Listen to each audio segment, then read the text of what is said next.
Since the invasion of Ukraine, NATO's frontline borders with Russia have taken on a new significance and sensitivity. In the Arctic north of Scandinavia, only Norway currently faces Russia directly over a common border. But all that will change when Norway's Nordic neighbours, Sweden and Finland, become full and active members of the alliance later this year. Unlike Norway's relatively short border with Russia, Finland's is over 1,300 kilometres long. Defending it against a newly belligerent and unpredictable neighbour is a major undertaking.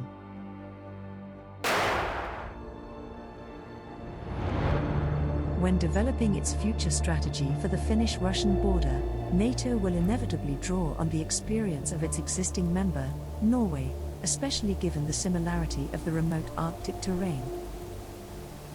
Indeed, the Finnish ambassador to Norway recently stated that Finland had a lot to learn from Norway's defense of a border with Russia. Drive a little more than 400 kilometers north from the Arctic Circle in Norway, and you come to the small industrial town of Kirkenes. Drive another 20 kilometers further on, and you come to the border with Vladimir Putin's Russia. Before Russia's invasion of Crimea, and more recently, eastern Ukraine, Kirkenes's border status was not a major security problem. Many road signs here were, and still are, in both Norwegian and Russian. And there have traditionally been cultural exchanges and collaboration across the border. Down in the docks, Russian ships are still accepted for maintenance. But elsewhere in the town, there is a new reality, and border tensions are growing. Economic sanctions have effectively halted all road traffic between Norway and Russia. Often, the only road crossing is simply closed. Much of NATO's 200-kilometer border with Russia in Norway is defined by the deepest part of this, the Pavisk River. This means there is often no actual fence, just a sequence of marker posts. But on either bank, regular military observation posts face each other, bristling with high-tech surveillance equipment.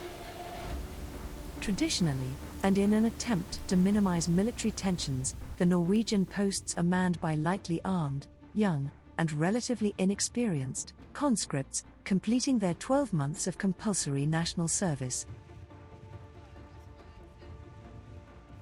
But the Norwegian armed forces ensure that rigorous training and self-confidence make up for youth and inexperience on this, the actual front line with Russia. Yeah, we had great education where we first started in the military, and we focus a lot on being independent. And there we have all specific roles. We all do the same job, but we are educated so that we can figure out things by ourselves and don't need help from others all the time. These conscripts are obviously just the eyes on the immediate border. The full resources of the Norwegian army lie, ready, and increasingly alert, in garrisons further south. Just a few kilometers away on the Russian side, there is an increasing military presence. And they also have their own conscripts. Vladimir Putin's recent mobilization decrees briefly increased the flight of young Russians across the border. But today, new FSB checkpoints on the Russian side have stemmed this flow of would-be asylum seekers. On the Norwegian side, conscripts like Emma Nikolaisen are all too aware of the plight of their less fortunate counterparts they see in their sights across the border. Yeah, we are very close to the people on the other side. So before I came up here, I wondered a lot what they were like, but now that I'm here, I see that we are not that different from each other.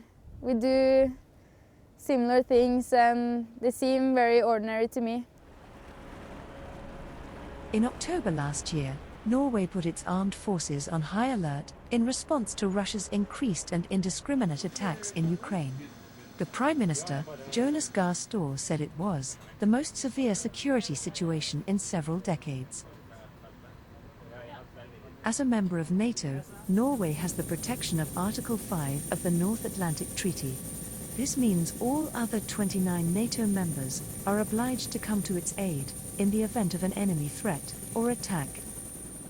Because of Article 5, Norway regularly hosts military deployments from other NATO states, such as the USA.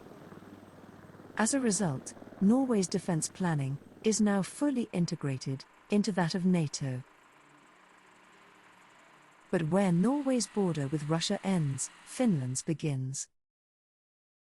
And the Finnish border does not have the clear, geographic features of the Pavisk River, and is often unmarked, in remote forest and tundra. And Finland is not currently a full member of NATO, so it does not enjoy the protection of Article 5. And Finland also has an unsettling history with Russia. It is a history of wars and invasions, so very typical for all the neighbors of Russia, and Finland is no exception. We have all kind of like been there and done that where Ukraine is right now. So that also kind of explains why it feels so personal to many Finns to see how Ukraine is defending its independence against Russia. From the early 19th century, Finland was an autonomous archduchy of the Russian Empire. But in 1917, the Russian Revolution gave it the chance to seize its independence. But the turmoil of World War II and Stalin's pact with Hitler promoted a Russian invasion in 1939. This was Finland's Winter War, in which they repelled the Russian troops, but had to cede 7% of their territory.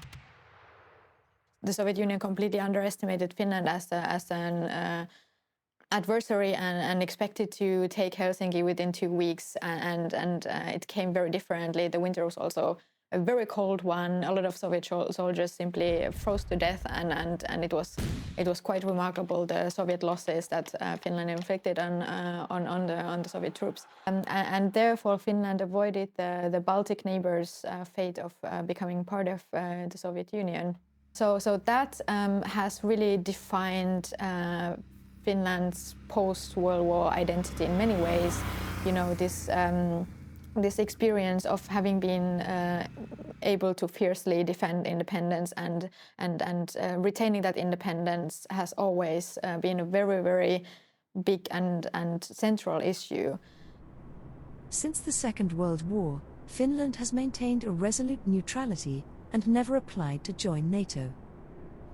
Instead, it has trusted in simple diplomacy for its security. All that changed in February last year, when Russia invaded Ukraine. Jukka Kopra is a member of the Finnish parliament for a constituency on the border with Russia. It's an interesting development because before the war escalated in February, it was below 30% of Finns who supported NATO membership, but in few days the numbers were soaring and it was almost in the 60% support in the end of the February, and now it's something like 80 or 90%, I think.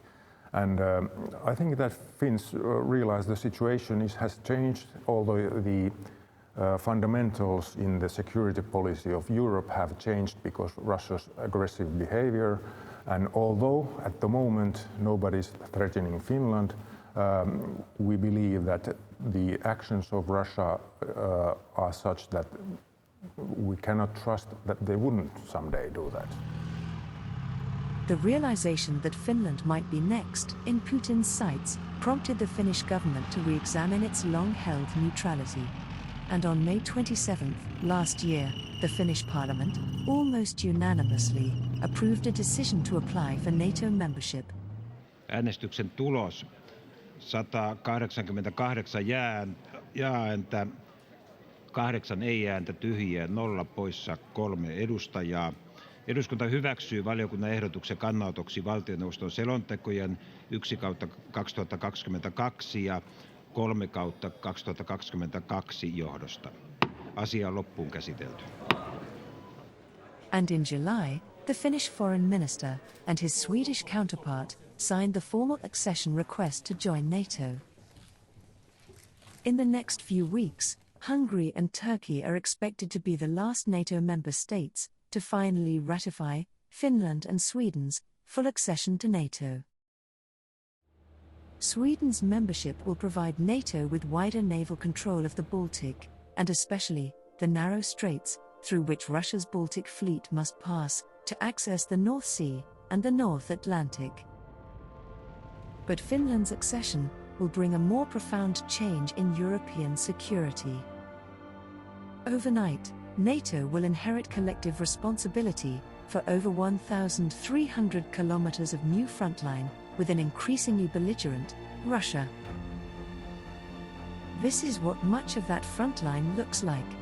No fences, no watchtowers, just the odd marker post deep in uninhabited Finnish wilderness. Where the borders are marked, and there are official crossing points, the impact of an invasion, several thousand miles away, is stark. This is the Vaalimaa border post, on the once busy highway between Helsinki and St. Petersburg. Today, EU sanctions and public moral outrage has slowed traffic to a trickle.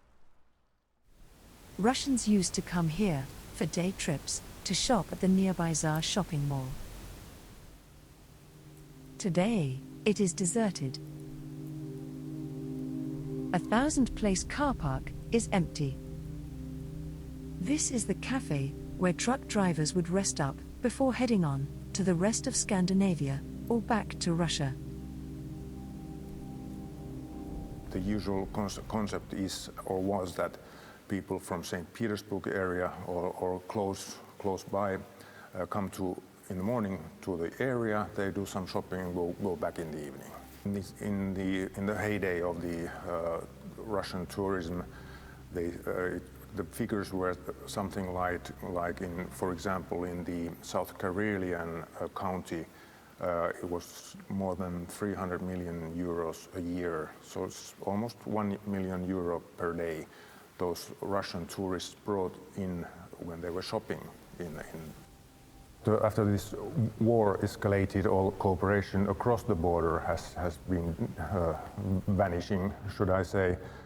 There's some traffic, of course, people are traveling back and forth, but not that much as before. It's like 1/10 of the figures we used to have.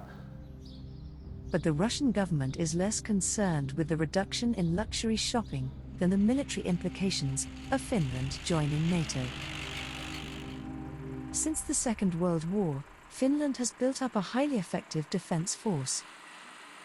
It needed to do so in order to maintain its declared neutrality, which precluded its membership of any wider military alliance.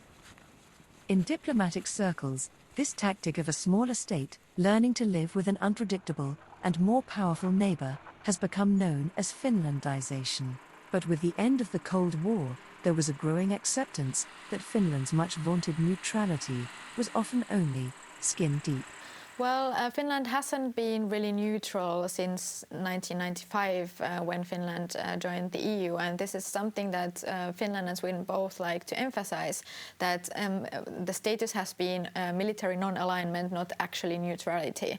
We have been very much a part of the European Union and the West already all along. So also in that sense, it is not like a huge mental change or anything like that, and especially in the Finnish case, this non-alignment was very pragmatic and not so much ideological. It was just like considered the best way to manage the relations with Russia, and that changed with the invasion of Ukraine. Nevertheless, non-alignment also requires military independence, and Finland's substantial defense force is considered by many analysts to be one of the most effective in Europe.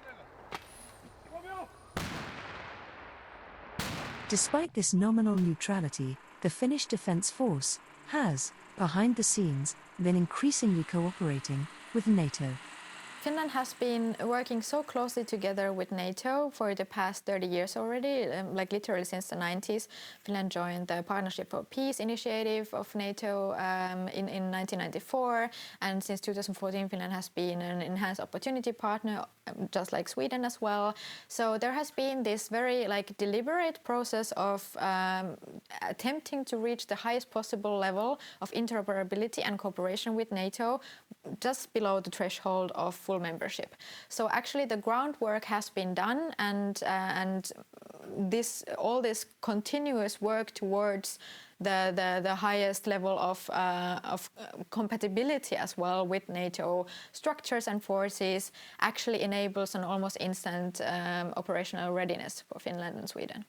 This need for interoperability was given a more formal boost in 2012 when the UK proposed a multinational defence partnership in the Baltics called the Joint Expeditionary Force, or JEF. JEF was effectively a quasi-NATO alliance that was open to non-NATO states. And in 2017, both non-NATO Finland and Sweden joined. The JEF concept is very good for Finland, and it gives us a good experience how to organize operations with the British troops and so forth. And of course, the presence of British troops and other NATO troops in Finland, from our point of view, increases the security level in the Finland at the moment when we are not completely NATO members yet, waiting for the ratification. This is JEF, working in practice. A British Army artillery unit is receiving training on Finnish 120mm mortars in Finland. Hand it to the ammo man. Now it's his problem, and the other guy would bring another grenade and we would keep shooting. The process is two-way, with benefits for both nations. Most of Finland is covered either in forests or lakes, so our biggest weapon to defend ourselves is the artillery. It gets to places where the normal infantry cannot. We have a lot of things to offer on that aspect, and I think countries like United States or British, they have a long history with coordination from air to ground and from ground to air. So in that retrospective, I think you have a lot to offer to us as we do to you. And he acknowledges that Finland is no stranger to multinational cooperation on security issues. Attention! Fire! Yeah, I see no problem in that. We have a long history in peacekeeping operations. We have taken part in different NATO operations, for example in Afghanistan, and many United Nations operations, for example in Lebanon and Iraq and different places. Even before the NATO became a question, we had a long history of working with our foreign countries. His British counterpart is similarly positive on the benefits of joint training. So when Finland does eventually join NATO, from a soldier side, it will be really seamless. We'll be able to integrate quite easily with them. Their way of working is similar to ours. The differences we've already seen will be rectified because we have a NATO standard. So there hasn't been any big problems. We've had a few. How they measure like a direction is different to how we measure a direction. So that's a bearing from me to a point. So we use mils and they use something called bills. And they measure 6,000 bills and we have 6,400. So we have to like come across these slight differences. None of it is a problem at all. We just have to kind of be aware that we are slightly different in the way we do things. And again, wording of such. So we have to avoid using slang as such. But working with them, they have the same motivation of us. They're just as disciplined as us. Like with most Scandinavian countries, they all speak perfect English. Though sometimes they are a little shy about using their English. Once you get them talking, it's no problem at all. And there are a few words, like I said before, the slang that makes things difficult. But other than that, it's fine. Finnish defence analyst Minna Alander confirms the wider benefit of the Joint Expeditionary Force as paving the way for Finland's integration into NATO. Attention! Fire! Yes, the Joint Expeditionary Force has been one of the initiatives that Finland has been participating very actively in, and that has definitely further increased the Finnish interoperability with NATO forces. And actually, the UK is one of the most important European security partners for Finland, as well as for the other Nordic countries outside of the region. So that brings together in a very kind of like mutually profitable way the Nordic defense cooperation with the Baltic countries as well, and then the UK, which is a very important partner in this region, and of course the Netherlands. So that is something that Finland can definitely build on going forward with the NATO membership. Recently, multinational cooperation has increased, extending to nations not formally part of the Joint Expeditionary Force.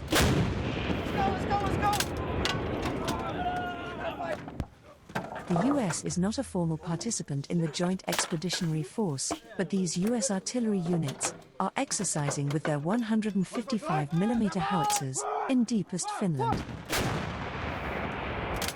They are working alongside their Finnish counterparts and a UK fire control detachment from the Royal Artillery. Lieutenant Harry Fox is the command post officer with the 4th Regiment of the Royal Artillery.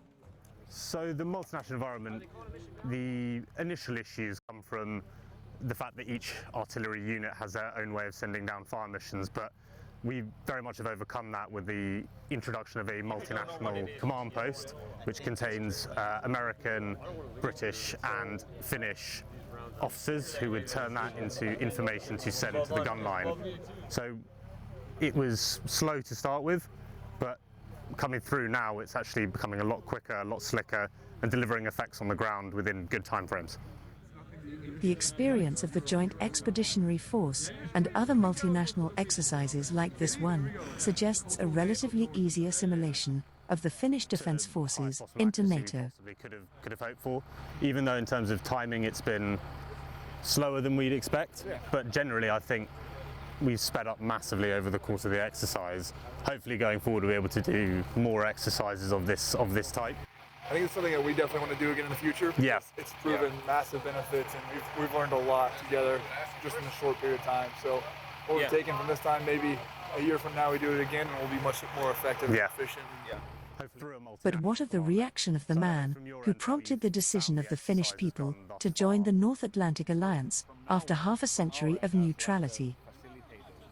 Что касается Швеции и Финляндии, у нас нет таких проблем со Швецией и Финляндией, которые, к сожалению, есть с Украиной. У нас нет ни территориальных вопросов, ни споров. У нас нет ничего, что нас могло бы беспокоить с точки зрения членства Финляндии или Швеции в НАТО. Ну, хочется им, пожалуйста. Только они должны ясно и четко себе представлять, что раньше не было никаких угроз для них. The scale and timing of those threats is still uncertain. Finland has been expecting Russia to react way more strongly to the NATO membership process. Finland was kind of prepared for everything. We have a lot of experience with the full kind of Russian repertoire, with airspace violations that happen usually like a couple of times every year. Another fear is of cyber attacks. And in December, the Russian Defense Minister, Sergei Shoigu, stated that Russia would deploy a new army corps to the Finnish border. But Dr. Minna Alander is not convinced that Russia currently has the resources to do this. Of course, like one of the main questions regarding the 1,340 kilometers long border between Finland and Russia is how will the situation develop in the coming years. Currently, the border is very peaceful. Russia has not built up any troops there, although it always threatened to do so in the event of Finland joining NATO, but Russia simply does not have the capacity right now because it's so tied up in Ukraine, and actually Russia has moved both troops and equipment from the Finnish border away to Ukraine, so actually the opposite has happened. There are other security implications for Finland that come from the EU's changing relationship with Russia. And they are exacerbated by such a long and often unmarked border. The border is of course also an EU external border and a Schengen border, which means that there are some like humanitarian obligations, for example, that apply to Finland, that the right to asylum must be always given and practically possible.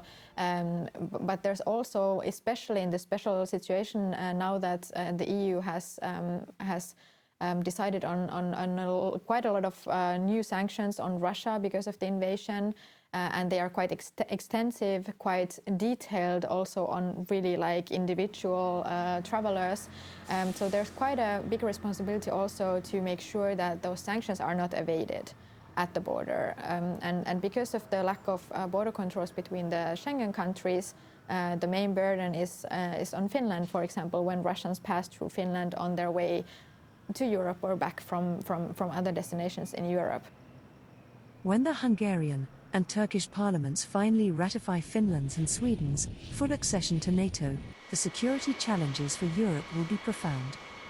Overnight, Finland's long and historically troubled border with Russia will acquire the security of the North Atlantic Treaty's Article 5. Up to 30 nations will then become collectively responsible for its defense. For many like the UK, existing collaboration will mean there will be little change. But for others, Finland believes it has plenty of expertise it can offer in return. I'd say we have the best ability to fight Arctic for warfare in the world, and in that sense we could have a NATO center of excellence, or what are those called, in Arctic warfare, and also using field artillery, because Finnish field artillery is very efficient, and we have good concepts we could show and teach in other NATO countries how to use in these environments we operate in. So although there has been frustration at Hungary and Turkey's reluctance to ratify Finland and Sweden's accession, there is still an air of optimism and inevitability in Finland. I think that practical problems are next to none in joining NATO, because Finland has been developing its defense forces and preparing it for NATO membership for 20 years. So technically we are ready, just plug us in.